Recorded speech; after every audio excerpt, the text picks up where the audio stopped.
tous ces grands projets, toutes ces grandes thématiques ne seraient rien sans ce que l'on appelle vulgairement les cordons de la bourse, et donc bien sûr les finances que va nous présenter Richard Benistan, sans oublier les ressources humaines. Merci.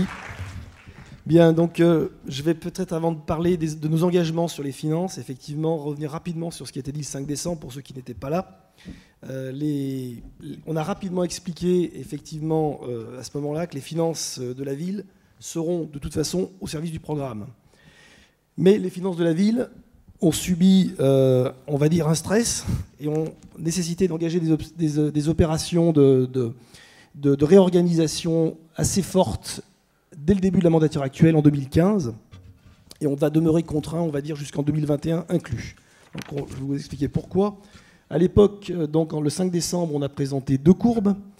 L'excédent brut du budget de fonctionnement qui est en bleu et la capacité d'autofinancement net qui est en vert.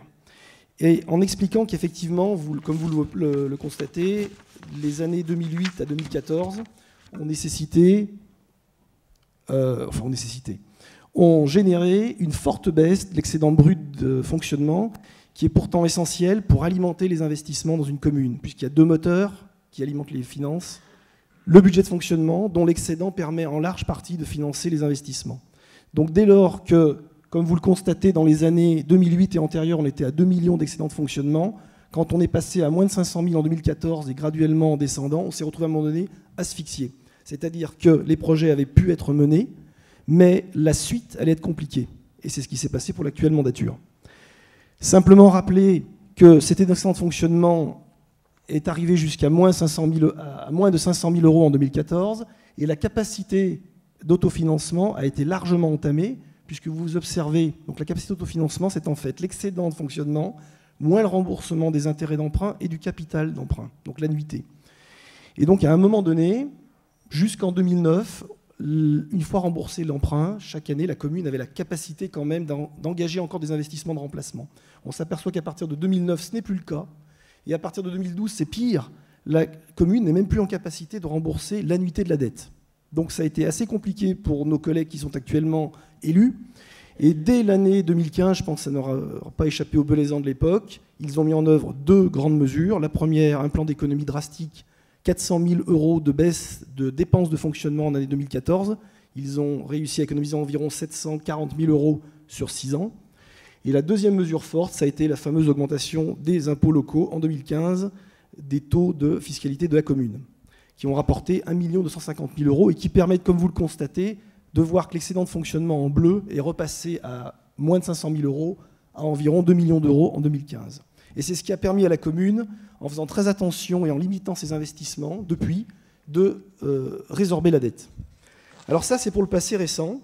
Maintenant, nous allons parler de la mandature qui arrive. Donc les projets 2020-2025, mes collègues ont présenté l'ensemble, ou en tout cas une large partie des projets. Vous avez vu qu'il y a beaucoup de choses. Ça va impacter notre budget de fonctionnement, ça va impacter nos budgets d'investissement. Nous avons fait un travail pour essayer de programmer cela sur les 6 ans à venir, en essayant de séquencer à quel moment nous engagerions ces dépenses, tant en fonctionnement qu'en investissement, pour voir si c'était tenable. Alors la bonne nouvelle, c'est que nous allons y arriver. Tout ne sera pas financé, notamment en investissement, sur ce mandat à venir, 2020-2025. Certains projets lourds pourront être amenés à s'engager sur ces 6 ans qui viennent, puis à se déployer sur les 6 ans suivantes, notamment le projet sportif dont vient de parler Olivier. Donc nos engagements, nous n'augmenterons pas la fiscalité, nous en resterons là. Deuxième engagement, nous maintiendrons les équilibres financiers retrouvés par l'actuelle mandature, et notamment nous maintiendrons un excédent brut de fonctionnement aux alentours d'1 500 000 euros. C'est capital pour pouvoir financer les investissements de renouvellement nécessaires aux infrastructures et aux services communaux, et à la fois pouvoir envisager d'investir dans de nouvelles infrastructures. Alors à cet égard, mais c'est plus illustratif et symbolique, nous avons décidé que la baisse des indemnités des élus qui avait été décidée, une baisse de 30% de l'indemnité des élus qui avait été décidée en 2015, nous la maintiendrons. Nous ne reviendrons pas aux anciennes indemnités pratiquées. Troisième engagement, nous étudierons dès notre arrivée avec la communauté de communes Bugey Sud les modalités concernant les charges de centralité. Vous savez qu'on a un certain nombre d'équipements à Belay, qui sont d'ailleurs largement utilisé par les personnes des communes limitrophes, et c'est très bien. En général, de l'ordre de 60% des publics qui utilisent la piscine, le conservatoire de musique, la salle Rameau, l'intégrale et j'en passe, sont en fait des gens qui viennent des communes limitrophes, à Belay. La ville ne peut plus supporter un certain nombre de dépenses seule. C'est toujours le cas aujourd'hui. Donc nous engagerons des discussions avec nos partenaires le plus rapidement possible pour trouver des solutions. Il ne s'agit pas pour Belay de se désengager totalement. Nous assumerons une partie des coûts importantes, mais nous souhaiterions sur certains points pouvoir revenir sur certaines choses. C'est très important pour qu'on puisse, nous aussi, sur Belay, mener des projets. Quatrième engagement, dès notre élection, nous engagerons une mutualisation des moyens avec les communes voisines et l'intercommunalité de Bugey Sud, mutualisation qui est source d'économie, source d'efficacité. On avait présenté un certain nombre de mutualisations possibles le 5 décembre, qui touchent surtout le budget de fonctionnement. Je vais en citer une qui nous est apparue importante sur l'investissement à venir. Il a été question ce soir de parler de la médiathèque, puisqu'il y aura un projet de nouvelle médiathèque évidemment à lancer. Cette médiathèque, nous ne concevons pas qu'elle ne soit pas faite dans le cadre de l'intercommunalité, c'est-à-dire en partenariat, en mutualisant avec les communes voisines et avec l'aide de la Comcom. Voilà un exemple. 2 derniers engagements.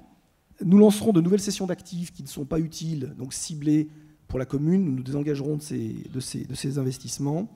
Et enfin, nous travaillerons à capter la confiance d'investisseurs privés pour financer des opérations de réhabilitation. On vous a présenté un certain nombre de mesures, notamment pour redynamiser le cœur de ville.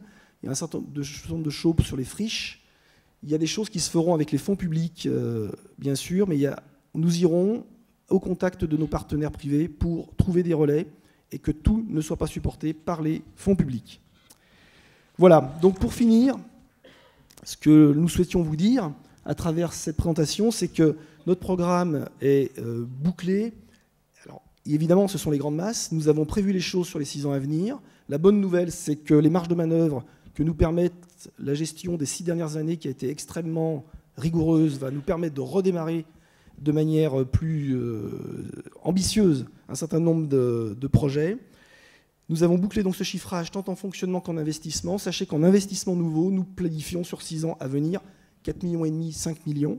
Donc vous voyez que vu l'ampleur des projets, il y aura un certain nombre de choses qui se feront sur la 2e mandature ensuite, après 2025. Voilà, notre projet donc sérieux, il est chiffré, et la planification est établie, mais elle sera évidemment sujette à des discussions avec les partenaires lorsque nous arriverons au cœur du sujet, si nous sommes élus. Merci.